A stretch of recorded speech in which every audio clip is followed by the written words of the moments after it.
Friends, welcome to my channel. First time ನನ್ನ channel ನೋಡ್ತಿದ್ರೆ subscribe ಮಾಡ್ಕೊಳ್ಳಿ ಫ್ರೆಂಡ್ಸ್. ಈಗ ಮನೇಲಿ ಓಲ್ಡ್ ಸ್ಯಾರಿಗಳು ಅಂದ್ರೆ ಹಳೆ ಸ್ಯಾರಿಗಳು ಇರುತ್ತಲ್ಲ ಫ್ರೆಂಡ್ಸ್, ಅದನ್ನ ಸುಮ್ಮನೆ ವೇಸ್ಟ್ ಆಗಿ ಬಿಸಾಕ್ತಾ ಇರ್ತೀವಿ. ಅದರಿಂದ ಒಂದು ಮ್ಯಾಟ್ ಮಾಡ್ಬೋದು. ಯಾವ ರೀತಿ ಮಾಡ್ಬೋದು ಅಂತ ನೋಡೋಣ ಬನ್ನಿ. ನಾನು 3 ಸೀರೆ ತಗೊಂಡಿದ್ದೀನಿ ನೋಡಿ. ಆಮೇಲೆ ಕೆಳಗಡೆ ಬಾರ್ಡರ್ ಎಲ್ಲ ಆದಷ್ಟು ತೆಗೆದು ಬಿಡಿ, ಇದ್ರಲ್ಲಿ ತೆಗಿಯಕ್ಕಾಗಲ್ಲ, ಅದು ತೆಗ್ದಿಲ್ಲ. ಇದರದೆಲ್ಲ ತೆಗ್ದಿದ್ದೀನಿ. ಈ ಸೀರೆದು ಮತ್ತೆ ಈ ಸೀರೆದೆಲ್ಲ ತೆಗ್ದೆ. ಇದು ಬಟ್ಟೆನೇ ಒಂಥರ ರಬ್ಬರ್ ತರ ಇರೋದ್ರಿಂದ ತೆಗಿಯಕ್ ಆಗ್ತಾ ಇಲ್ಲ. ಆಗೋದು ಎಷ್ಟಾಗುತ್ತೆ ಅಷ್ಟು ಬಾರ್ಡರ್ ಇದ್ರೆ ಈ ತರ ತೆಗೆದ್ಬಿಡಿ, ಓಕೆನಾ. ಲೇಸ್ಗಳಿದ್ರೆ ಆವಾಗ ಅದು ನಾವು ಕಟ್ ಮಾಡಿದಾಗ ಮಧ್ಯ ಗಂಟು ತರ ಸಿಗೋದು ಅವಾಯ್ಡ್ ಆಗುತ್ತೆ, ಓಕೆನಾ. ಇವಾಗ ಇದು 3 ಸ್ಯಾರಿ ತಗೊಂಡಿದ್ದೀನಿ. ಯಾವ ರೀತಿ ಮಾಡೋದು ಅಂತ ನೋಡೋಣ ಬನ್ನಿ. ನೋಡಿ ಫ್ರೆಂಡ್ಸ್, ಈ ತರ 3 ಸೀರೆನೂ ಜೋಡಿಸ್ಕೊಂಡಿದ್ದೀನಿ ನೋಡಿ. ಒಂದು ಫೋಲ್ಡ್ ಮಾಡಿಕೊಂಡು ಈ ರೀತಿ ತಗೊಂಡಿದ್ದೀನಿ. ಇವಾಗ ಇದೆ 6 ಇಂಚಿಗೆ ಮಾರ್ಕ್ ಮಾಡಿದ್ದೀನಿ. 6 ಇಂಚಿಗೆ ಮಾಡ್ಕೊಂಡಿದ್ದೀನಿ. ಇದೇನು ಅಷ್ಟೇ ಇಷ್ಟು ಅಂತೇನಿಲ್ಲ, ನಾನು ಸುಮ್ಮನೆ ಒಂದು ಅಂದಾಜಲ್ಲಿ ಒಂದು 6 ಇಂಚಿಗೆ ಮಾರ್ಕ್ ಮಾಡಿದ್ದೀನಿ. ಇವಾಗ ಕಟ್ ಮಾಡ್ಕೊತೀನಿ.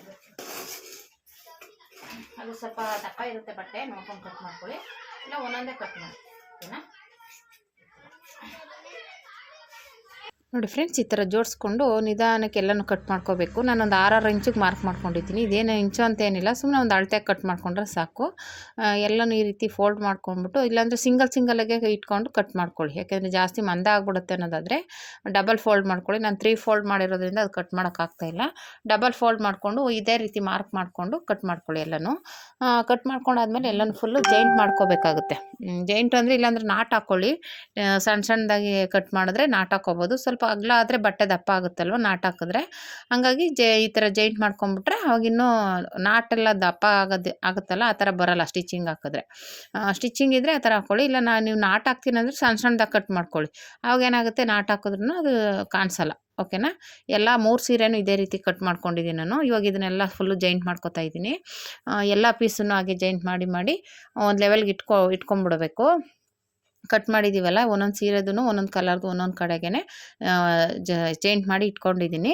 ಇದು 3 ಏನು ಮಾಪ ಮಾಡಬೇಕು ಅಂದರೆ 3 ಒಟ್ಟಿಗೆ ಇಟ್ಬಿಟ್ಟು ಒಂದು ನಾಟ್ ಹಾಕ್ಕೊಂಡು ಈ ರೀತಿ ಗಟ್ಟಿಯಾಗಿರಬೇಕು. ಒಂದು ಕಂಬನೋ ಏನಕ್ಕೋ, ನಾನು ಇಲ್ಲಿ ಮಿಷಿನ್ ಕಾಲು ಕಟ್ಟಿದ್ದೀನಿ, ಆ ರೀತಿ ಕಟ್ಬಿಡಿ. ಆಮೇಲೆ ಇದನ್ನೆಲ್ಲ ರೋಲ್ ಮಾಡಿ ಇಟ್ಕೊಳ್ಳಿ. ಒಂದೊಂದು ಕಲರ್ನು ಒಂದು ಕಬ್ಬಿಗೋ ಒಂದು ಕಡ್ಡಿಗೋ ಏನಕ್ಕಾದರೂ ಒಂದಕ್ಕೆ ರೋಲ್ ಮಾಡಿಬಿಟ್ಟು ನಾನು ಸ್ಕೇಲ್ಗೆ ಒಂದು ಕೋಲ್ಗೆ ಸುತ್ತಿಟ್ಟಿದ್ದೀನಿ 3ಕ್ಕೂ. ಆ ಥರ ಸುತ್ಕೊಂಡ್ಬಿಟ್ಟು ಈ ಥರ ನಾಟ್ ಹಾಕ್ಕೊಂಬಿಟ್ಟು ಜಡೆ ಎಣಿತೀವಲ್ಲ ಆ ಥರ ಎಣ್ಕೋಬೇಕು. ಯಾಕೆಂದರೆ ಇದು ಒಬ್ಬರು ಎಲ್ಪರ್ ಇದ್ದರೆ ಸ್ವಲ್ಪ ಆ ಕಡೆ ಈ ಕಡೆ ಹಿಂಗೆ ಎಳ್ಕೊಡೋಕೆ ಚೆನ್ನಾಗಿರುತ್ತೆ.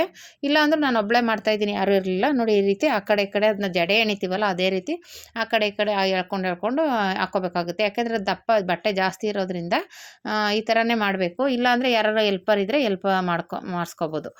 ಅವಾಗೇನಾಗುತ್ತೆ, ಜಡೆ ಥರ ಎಣ್ಕೊಂಡು ಫುಲ್ಲು ನೀಟಾಗಿ ನಮಗೆ ಎಷ್ಟು ದೊಡ್ಡ ಮ್ಯಾಟ್ ಬೇಕೋ ಅಷ್ಟಕ್ಕೂ ಎಣ್ಕೊಂಬರ್ಬೇಕು. ಈ ರೀತಿಯೇ ಮಾಡಬೇಕು. ಎಷ್ಟುದ್ದ ಆಗುತ್ತೋ ಅಷ್ಟುದ್ದನ್ನು ನಾವು ಎಷ್ಟು ತೊಗೊಂಡಿದ್ದೀವಲ್ಲ ಅಷ್ಟೂ ಮಾಡಿಕೊಂಡು ಆಮೇಲೆ ಅದನ್ನು ಏನು ಮಾಡಬೇಕಪ್ಪ ಅಂದರೆ ಇದು ಮಾಡಬೇಕು, ಸುತ್ತ ರೋಲ್ ಮಾಡ್ಕೋಬೇಕಾಗುತ್ತೆ. ಫಸ್ಟ್ಗೆ ನಾವು ಈ ಥರ ಎಷ್ಟಾಗುತ್ತೋ ಅಷ್ಟು ಎಣ್ಕೊಂಡು ಹೋಗಲೇಬೇಕು. ಇಲ್ಲ ಅಂದರೆ ಅದೇನಾಗುತ್ತೆ, ಅಂದರೆ ಜಾಸ್ತಿ ಬಟ್ಟೆ ಇರೋದ್ರಿಂದ ಅದು ಹಿಂಗೆ ತಿರುಗಿಸಿ ಮಾಡೋಕ್ಕೆ ಕಷ್ಟ ಆಗುತ್ತೆ. ಅದು ನಂಗೆ ತಿರುಗಿಸ್ಕೊಂಡೇ ಮಾಡಬೇಕು. ಒಂದೇ ಸಲ ಬಿಟ್ಬಿಟ್ಟು ಮಾಡೋಕ್ಕೋದ್ರೆ ನುಲ್ಕೊಂಬಿಡುತ್ತೆ. ಹಂಗಾಗಿ ಅದನ್ನ ಸ್ವಲ್ಪ ನಾಟ್ ಹಾಕ್ಕೊಂಡು ಮಾಡ್ಕೊಳ್ಳಿ. ಏನು ಕಷ್ಟ ಏನಾಗಲ್ಲ. ಸ್ವಲ್ಪ ಅದು ಎಣೆಯೋವರೆಗೂ ಅಷ್ಟೇ. ಎಣೆಯುವಾಗ ಆ ಕಡೆ ಈ ಕಡೆ ಹಾಕ್ಕೊಂಡು ಎಣ್ಕೊಳ್ಳಿ, ಏನು ಪ್ರಾಬ್ಲಮ್ ಆಗೋಲ್ಲ. ಇದು ಒಬ್ರು ಯಾರಾದರೂ ಇದ್ದರೆ ಸ್ವಲ್ಪ ಅದನ್ನ ಆ ಕಡೆ ಈ ಕಡೆ ಹಾಕಿದ್ರೆ ನೀವು ಎಣ್ಕೊಂಡು ಹೋಗ್ಬೋದು. ಆ ಕೈನ ಈ ಥರ ಆ ಥರ ಆ ಕಡೆ ಈ ಕಡೆ ಒಬ್ಬರು ಎಲ್ಪರು, ಆ ಕಡೆ ಒಬ್ರು ಈ ಕಡೆ ಒಬ್ರು ಅದನ್ನ ಆ ಕಡೆ ಕೈಗೆ ಒಂದು ಕೈ, ಈ ಕೈ ಒಂದು ಕಡೆ ಅದನ್ನ ಬಟ್ಟೆನ ತೂರಿಸ್ತಾ ಇದ್ದರೆ ಒಬ್ಬರು ಎಣ್ಕೊಂಡು ಹೋಗ್ಬೋದು, ಈಸಿಯಾಗಿ ಮಾಡ್ಬೋದು. ಯಾರೂ ಇರಲಿಲ್ಲ, ಹಂಗಾಗಿ ನಾನು ಒಬ್ಬಳೇ ಅದನ್ನು ಎಣ್ದಿದ್ದೀನಿ ನೋಡಿ. ಫುಲ್ಲು ಎಣ್ಕೊಂಬಂದೆ. ಈ ರೀತಿ ಎಣ್ದಾದ್ಮೇಲೆ ಈ ರೀತಿ ಬರುತ್ತೆ. ಇವಾಗ ಇದನ್ನು ಸುತ್ತ ರೋಲ್ ಮಾಡ್ಕೊಂಬಿಟ್ಟು ಸೂಜಿಲಿ ದಾರ ಸ್ವಲ್ಪ ಗಟ್ಟಿ ದಾರ ಹಾಕ್ಕೊಳ್ಳಿ. ಒಂದು 4-5 ಎಳೆನೇ ಹಾಕ್ಕೊಂಡು ಗಟ್ಟಿಯಾಗಿ ಎಣ್ಕೊಂಬನ್ನಿ. ತುದಿಯಿಂದನೂ ರೌಂಡಾಗಿ ಮಾಡ್ಕೊಳ್ಳಿ. ನಾನಿಲ್ಲಿ ಸ್ಟಿಚ್ ಮಾಡ್ತಾಯಿದ್ದೀನಿ ನೋಡಿ. ಇಲ್ಲಿ ಆಲ್ರೆಡಿ ಜೋಡಿಸಿಟ್ಟಿದ್ದೀನಲ್ಲ ರೌಂಡಾಗಿ, ಅದೇ ರೀತಿಯೇ ಮಧ್ಯದಲ್ಲಿಂದನೂ ರೌಂಡಾಗಿ ಸ್ಟಿಚ್ ಹಾಕ್ಕೊಳ್ಳಿ. ಡಬಲ್ ಸ್ಟಿಚ್ ಹಾಕಿ ಸ್ವಲ್ಪ ಗಟ್ಟಿಯಾಗಿ ಹಾಕಿ ಒಟ್ಟಿನಲ್ಲಿ. ಅದಾದಮೇಲೆ ಹಾಕ್ಬಿಟ್ಟು ಚೆನ್ನಾಗಿ ಸೂಜಿಲಿ ಹೊಲಿಗೆ ಎಲ್ಲ ಹಾಕಿದ್ಮೇಲೆ ನಮಗೆ ಮ್ಯಾಟು ರೆಡಿ ಆಗುತ್ತೆ. ಈ ಸೀರೆಯಲ್ಲಿ ಮಾಡ್ಬೋದು, ಪ್ಯಾಂಟ್ ಪೀಸಲ್ಲಿ ಮಾಡ್ಬೋದು. ನಾನು ಚಿಂದಿ ಬಟ್ಟೆಲೆಲ್ಲ ಮಾಡಿದ್ದೀನಿ, ತುಂಬ ಇದರಲ್ಲೆಲ್ಲ ಮಾಡಿದ್ದೀನಿ. ಬೇಕು ಅಂದರೆ ಕಮೆಂಟ್ ಮಾಡಿ, ನಿಮ್ಗೆ ಯಾವ ಥರದ್ರಲ್ಲಿ ಬೇಕೋ ಅದು ನಾನು ಮಾಡಿ ತೋರಿಸ್ತೀನಿ. ಇದು ಬಂದುಬಿಟ್ಟು ಸೀರೆಲ್ ಮಾಡಿರೋದು ಓಲ್ಡ್ ಸ್ಯಾರಿಗಳಲ್ಲಿ.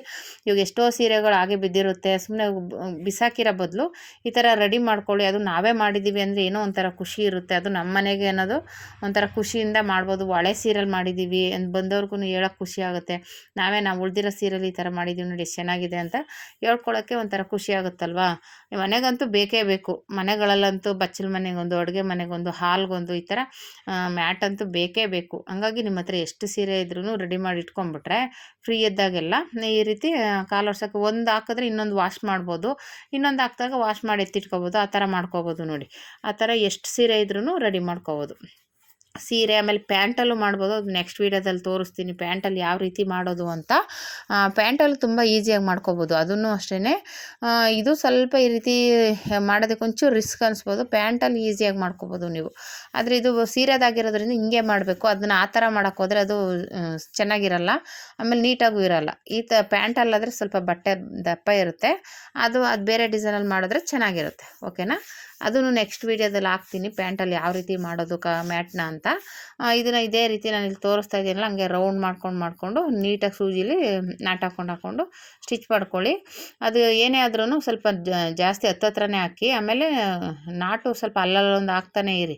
ಯಾಕೆಂದರೆ ನಾವು ವಾಶ್ ಮಾಡಿದಷ್ಟು ಅದು ಕಿತ್ತೋಗಬಾರ್ದು. ಆ ಥರ ಮ್ಯಾಟ್ ಹೆಂಗಿದ್ರು ನಾವು ಯೂಸ್ ಮಾಡಿ ವಾಶ್ ಮಾಡ್ತಾ ಇರ್ತೀವಿ. ಅವಾಗೇನಾಗುತ್ತೆ, ದಾರ ನಾವು ಗಟ್ಟಿಯಾಗಿ ಹಾಕಿಲ್ಲ ಅಂದರೆ ಕಿತ್ಕೊಂಬರುತ್ತೆ, ಮತ್ತೆ ಹೊಲಿಬೇಕಾಗುತ್ತೆ. ಓಕೆನಾ. ಹಂಗಾಗಿ ಇದನ್ನು ನೀಟಾಗಿ ರೆಡಿ ಮಾಡ್ಕೊಳ್ಳಿ. ನಾವು ಹೊಲಿಗೆ ಹೇಗೆ ಹಾಕ್ತೀವಿ ಅಷ್ಟು ದಿನ ಬಾಳಿಕೆ ಬರುತ್ತೆ ಇದು. ಈ ರೀತಿ ಆಯಿತು ನೋಡಿ ಮ್ಯಾಟು ಫುಲ್ಲು ಫಿನಿಶಿಂಗ್ ಆಗಿದೆ. ಈ ರೀತಿ ರೆಡಿ ಮಾಡಿಕೊಂಡ್ರೆ ನೀವು ಮ್ಯಾಟು ಮನೇಲಿ ಸೂಪರಾಗಿರುತ್ತೆ ನೋಡಿ. ಈ ರೀತಿ ನಿಮ್ಗೆ ಎಷ್ಟು ಅಗಲ ಬೇಕೋ ಅಷ್ಟು ಅಗಲಕ್ಕೆ ರೆಡಿ ಮಾಡಿ. ಸೀರೆ ಅಷ್ಟೇ ಯಾವ ಕಲರ್ ಬೇಕೋ ಆ ಕಲರಲ್ಲಿ ಹಾಕೊಂಡು ಮಾಡಿ. ನಾನು 3 ಕಲರಲ್ಲಿ ಹಾಕಿದ್ದೀನಿ, ಅದು ಸರಿಯಾಗಿ ಕಾಣಿಸ್ತಾ ಇಲ್ಲ. ಈ ರೀತಿ ಬಂತು. ಸ್ವಲ್ಪ ದಾರ ಟೈಟಾಗಿ ಹಾಕಿರೋದ್ರೆ ಸ್ವಲ್ಪ ಟೈಟ್ ಥರ ಇದೆ. ಸ್ವಲ್ಪ ಲೂಸಾಗಿ ಹಾಕ್ಕೊಂಬರ್ಬೇಕಾಗಿತ್ತು. ನಾನು ಬಿಗಿಯಾಗಿರಲಿ ಅಂತ ಟೈಟಾಗಿ ಎಳೆದು ಹಾಕ್ಬಿಟ್ಟಿದ್ದೀನಿ. ಈ ರೀತಿ ಆಗಿದೆ ನೋಡಿ ಮ್ಯಾಟು. ತುಂಬ ಬ್ಯೂಟಿಫುಲ್ಲಾಗಿ ಬಂದಿದೆ. ನೀವು ಒಂದ್ಸಲ ಟ್ರೈ ಮಾಡಿ ಫ್ರೆಂಡ್ಸ್. ಹಳೇದು ಸ್ಯಾರಿಗಳಿದ್ದರೆ ವೇಸ್ಟಾಗಿ ಬಿಸಾಕೋ ಬದಲು ಈ ಥರ ಟ್ರೈ ಮಾಡಿ. ಏನೋ ಒಂಥರ ಖುಷಿ ಇರುತ್ತೆ. ಸುಮ್ಮನೆ ಕೂತ್ಕೊಂಡಿರೋ ಬದಲು, ಟೈಮ್ ಪಾಸ್ ಮಾಡೋ ಬದಲು ಈ ಥರ ಮ್ಯಾಟ್ಗಳು ರೆಡಿ ಮಾಡ್ಕೊಳ್ಳಿ. ಮತ್ತು ನಾನು ಆಲ್ರೆಡಿ ಈ ಥರದ್ದು ಮಾಡಿದ್ದೆ, ಅಂದರೆ ವೇಸ್ಟ್ ಬಟ್ಟೆಯಲ್ಲಿ ಮಾಡಿದ್ದೆ.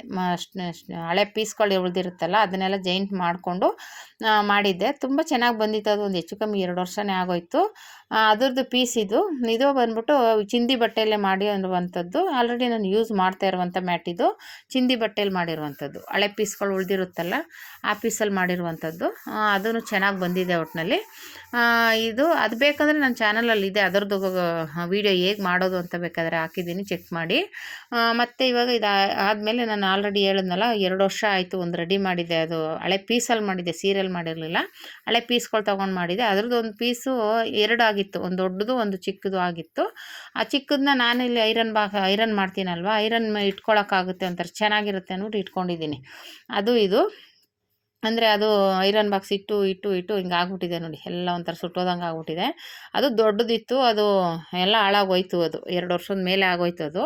ಹಂಗಾಗಿ ಅದು ಹೋಯ್ತು. ಇವಾಗ ಅದಕ್ಕೆ ಸೀರೆಗಳಲ್ಲಿ ಮಾಡೋಣ ಅಂತ ಅನ್ನಿಸ್ತು. ಅದಕ್ಕೆ ಇದು ಮ್ಯಾಟ್ನ ಮಾಡಿ ತೋರಿಸಿದ್ದು. ಈ ರೀತಿ ಆಲ್ರೆಡಿ ನಾನು ಅಂದರೆ ಚಿಂದಿ ಬಟ್ಟೆಯಲ್ಲಿ ಮಾಡಿದ್ದೆ. ಇದು ತುಂಬ ಬ್ಯೂಟಿಫುಲ್ಲಾಗಿ ಬಂದಿತ್ತು ನೋಡಿ. ಈ ಥರ ಚಿಕ್ಕದಾಗಿರೋದ್ರಿಂದ ಇದನ್ನು ನಾನು ಐರನ್ ಬಾಕ್ಸ್ ಇಟ್ಕೊಂಡು ನೋಡಿ ಇಟ್ಟು ಸುಟ್ಟೋಗಿದೆ. ಅದು ಬಿಸಿ ಆದಾಗ ಈ ಥರ ನೀವು ಟ್ರೈ ಮಾಡಿ ಫ್ರೆಂಡ್ಸ್. ಹೇಗೆ ಬಂತು ಅಂತ ಕಮೆಂಟ್ ಮಾಡಿ. ನೀವೇನಾದರೂ ಫಸ್ಟ್ ಟೈಮ್ ನನ್ನ ಚಾನಲ್ ನೋಡ್ತೀರಾ ಸಬ್ಸ್ಕ್ರೈಬ್ ಮಾಡ್ಕೊಂಡು ನೋಡಿ. ಈ ವಿಡಿಯೋ ಎಷ್ಟಾದರೆ ಒಂದು ಲೈಕ್ ಕೊಡಿ. ಏನಾದರೂ ಡೌಟ್ಸ್ ಇದ್ದರೆ ಕಮೆಂಟ್ ಮಾಡಿ. ಇನ್ನು ಯಾವ ಥರದ ವೀಡಿಯೋಗಳು ಬೇಕು ಅಂದರೆ ಕಮೆಂಟ್ ಮಾಡಿ. Thank you for watching friends.